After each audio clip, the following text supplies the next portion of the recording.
nós temos uma grande polêmica no mundo, né, do futebol, inclusive a grande Aline Bravo, que hoje tá lá nos acompanhando, amanhã vai estar aqui polêmica na nossa mesa. Mesmo? Bom, você sabe, né, os espanhóis não têm muita facilidade com o futebol brasileiro e nem gostam tanto do futebol nacional. Haja vista da maneira que eles tratam o Vini Júnior e também os outros brasileiros lá no futebol europeu. E a grande polêmica da vez foi uma fala do presidente Lula, à rádio CBN, melhor dizendo, a rádio CBN lá de Fortaleza, lá do Ceará, que é uma afiliada da CBN, central aqui de São Paulo, a CBN, O Povo. Inclusive, uma entrevista muito boa, concedida pela rádio CBN, o presidente da República disse, não, gostaria de ver mais jogadores brasileiros atuando com a camisa da seleção brasileira. Discurso clubista, não foi um discurso oficial. Oficial, gente. Né? O presidente Lula disse... Ali era o CPF, Lula, não era o CNPJ, exatamente. Era o CPF. Era o torcedor Lula, não o presidente da República. E ele falou que queria ver mais jogadores brasileiros que atuam no Brasil vestindo a camisa da seleção brasileira, fazendo referência ao Luiz Henrique e também ao Igor Jesus, que haviam feito os gols diante da seleção do Chile na primeira partida dessa data FIFA nas eliminatórias para a próxima Copa do Mundo. E parece que os caras colocaram no Google Tradutor as falas do presidente, talvez, e a resposta foi a seguinte. Vamos rodar o que os blogueiros lá da Espanha estão falando sobre a seleção brasileira. Tá na tela. Datos de la selección. El presidente de Brasil o a Rafinha de Brasil? Pues esto es lo que pide Lula por la crisis de resultados de la selección. El presidente de Brasil se ha reunido con la federación para que no convoquen a ninguno de los que juegan en el extranjero. Y lo ha Bom, aí já vem a primeira mentira da fala do blogueiro, né? Segundo ele, o presidente da República tinha se reunido com o presidente da CBF, pedindo que os jogadores estrangeiros, entre aspas, né, que atuam fora do futebol brasileiro, não fossem mais convocados para representar a seleção brasileira. Continuamos no vídeo. Vamos lá. El presidente de Brasil se ha reunido con la federación para que no convoquen a ninguno de los que juegan en el extranjero. Y lo ha defendido diciendo, los que están fuera no son mejores que los que están aquí. No hay ningún Garrincha ni ningún Romario. Vamos lá. Se defendendo, utilizando do termo que, por exemplo, nenhum jogadores que estão jogando fora do Brasil são melhores daqueles que jogam aqui. Nós não temos nenhum Garrincha, nenhum Pelé jogando fora do Brasil. Exato. Isso realmente foi dito pelo Lula. É bom a gente pontuar. Porém, não foi pro presidente da CBF. Exatamente. Vamos lá, vamos seguir. Que todavía no son cracks. Esto podría acabar con Vinicius, Rodrigo, Rafinha, Endrick o Militao fuera de la selección. Papazá. Isso acarretaria a saída do Militão, do Rafinha, do Vinícius Júnior, do Rodrigo, do Endrick, da seleção brasileira. Assim, é uma fake news de quinta, né? Eu não sei se o cara que fez a matéria, o nosso companheiro de profissão, se é que dá pra chamar assim, lá da Espanha, se preocupou a checar nos fatos ou se preocupou em saber pra quem que o presidente da República disse. E qual entrevista, qual situação ele falou que não. Acha possível uma mudança de direção dentro das escolhas da CBF. Mas em momento algum o Lula disse que ligou para o presidente da CBF, em momento nenhum o Lula disse que ligou para o técnico da seleção brasileira. Foi uma opinião como uma de tantos e tantos milhões de brasileiros hoje no Brasil vendo a seleção brasileira. Mas isso, Nino, acendeu uma grande chama de uma grande discussão que nós temos no Brasil há muito tempo. Sim. Por que não, Léo, uma seleção só de jogadores que atuam dentro do cenário nacional? Por que não uma seleção com jogadores que atuem só dentro do Campeonato Brasileiro? Que inclusive nós vamos falar um pouco mais pra frente, mas hoje foi considerado o 6º melhor campeonato do mundo. Não seria uma boa utilizar só jogadores que atuem dentro do território nacional? Para saber disso, nós vamos falar com um cara que entende muito de futebol. Fala, Rodrigo Serafim, seja muito bem-vindo, amigo. Grande noite te recebendo mais uma vez, Rodrigo. Você sabe que você tá no meu coração, né, amigo? Mas tá no seu coração o chamamento para uma possível seleção só de jogadores que atuem no Campeonato Brasileiro? Uma ótima noite para você, Enio, também pro Nino, para você que tá aqui no Link Sport Clube. Mais uma vez, obrigado pelo espaço, obrigado pelo convite, grande Enio.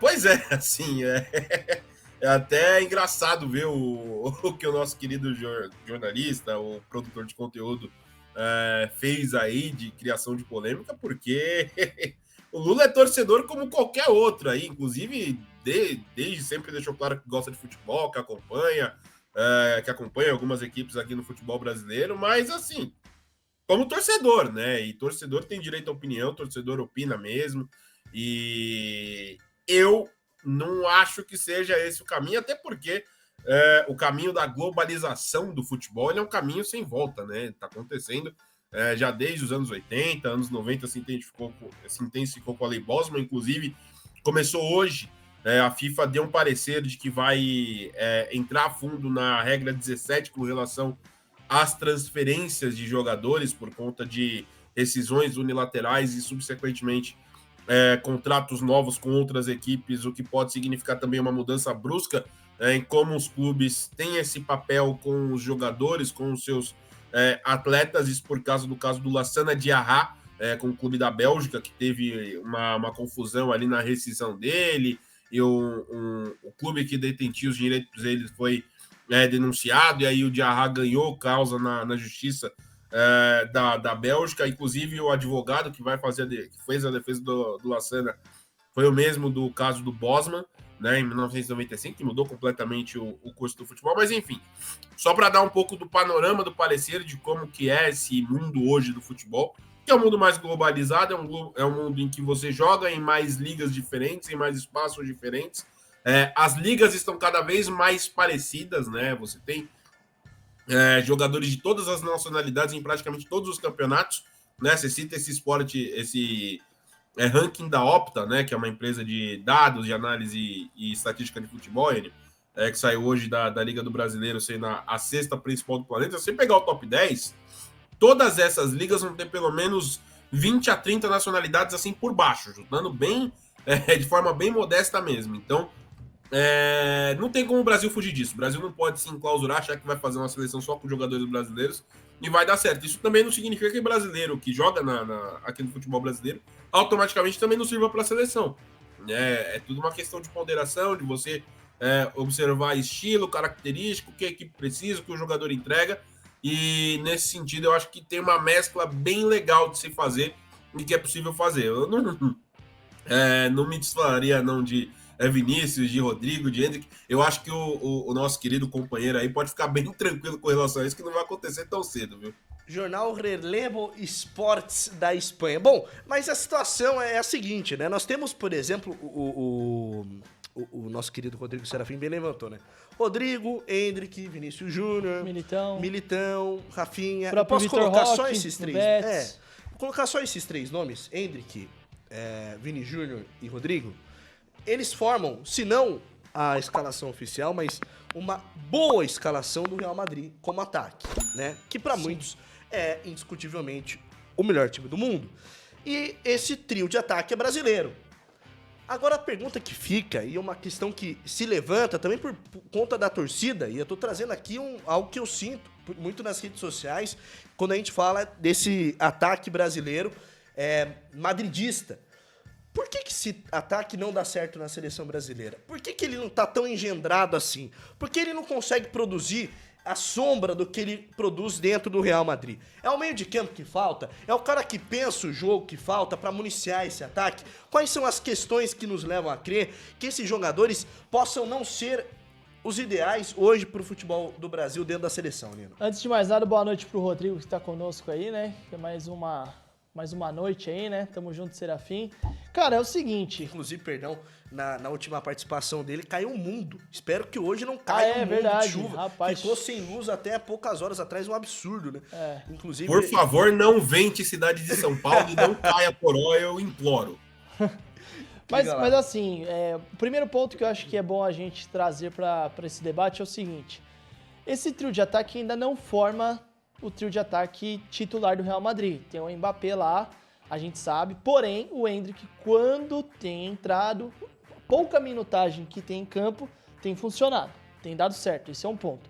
Então, ele não destoa. Exato, não destoa. Então, acho que o primeiro ponto é o seguinte. É o entrosamento. É esses jogadores atuarem mais tempo juntos, por mais partidas. O Hendrick iniciou uma partida de Champions League como titular recentemente.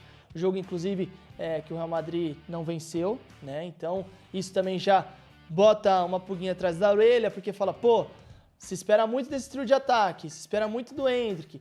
Aí o jogo que ele inicia como titular, Mbappé lesionado, o garoto não marca, e a questão não é não marcar, é o Real Madrid não vencer. Aí cai muito na questão do atacante, né? Ah, o ataque não funcionou, o time não ganhou, então, de certa forma, respinga um pouco no garoto. Então acho que falta um pouco de minutagem e entrosamento. Na seleção brasileira era o lugar ideal para isso acontecer, pensando na data FIFA, os jogadores ficam de 7 a 10 dias no máximo juntos, são 2 jogos nesse intervalo.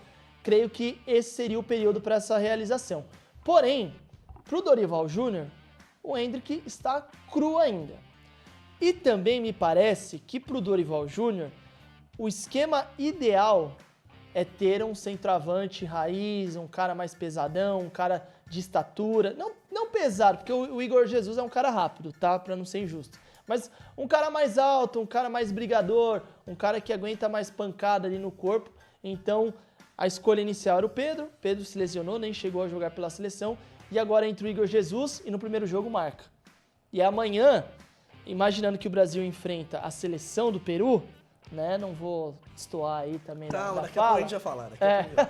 Então, assim, eu vejo que amanhã o Igor Jesus tem grandes chances de firmar o seu nome nessa sequência de seleção brasileira. Lembrando que ainda teremos mais uma data FIFA esse ano, ou seja, mais 2 jogos, um deles contra o Uruguai. Então, assim, o Igor Jesus amanhã tem a noite perfeita para jogar bem, quem sabe marcar 1, 2 gols ou mais, enfim, e se cravar como titular dessa seleção nesta renovação. A gente que também daqui a pouco vai pontuar, mas o Brasil terá mais 3 mudanças em relação à equipe que iniciou o último jogo. A gente até conversou, né, quando acabou, a gente transmitiu o jogo do Brasil e Chile. Gerson e Bruno Guimarães deixou um meio-campo mais dinâmico, um meio-campo melhor. E o Dorival vai comprar essa briga, aproveitar que o Paquetá tá suspenso, vai aproveitar que... É só assim que ele também não é escalado, né? Vai aproveitar o Paquetá só se ele tiver machucado ou ele tiver preso. Que até isso acontecer, ele vai ser titular da seleção brasileira. Não tem uma pessoa que vá tirar o Paquetá do meio de campo do Brasil. E aí ele aproveita que, digamos assim, nesse meio campo, o André é o elo mais fraco, é o jogador menos badalado, então é mais fácil você tirar o André do que o Paquetá. Aproveita que tá suspenso, faz essa mudança. Se caso funcionar, são 2 volantes também que começam a ganhar, cravar o nome, e aí entra o Gerson. Gerson joga onde? No Brasil. Então, assim, a mescla, ela tem que existir. Não tem como você falar, vamos fazer uma seleção só de jogadores que atuam aqui ou só de que atuam na Europa. Eu acho que a mescla deve existir.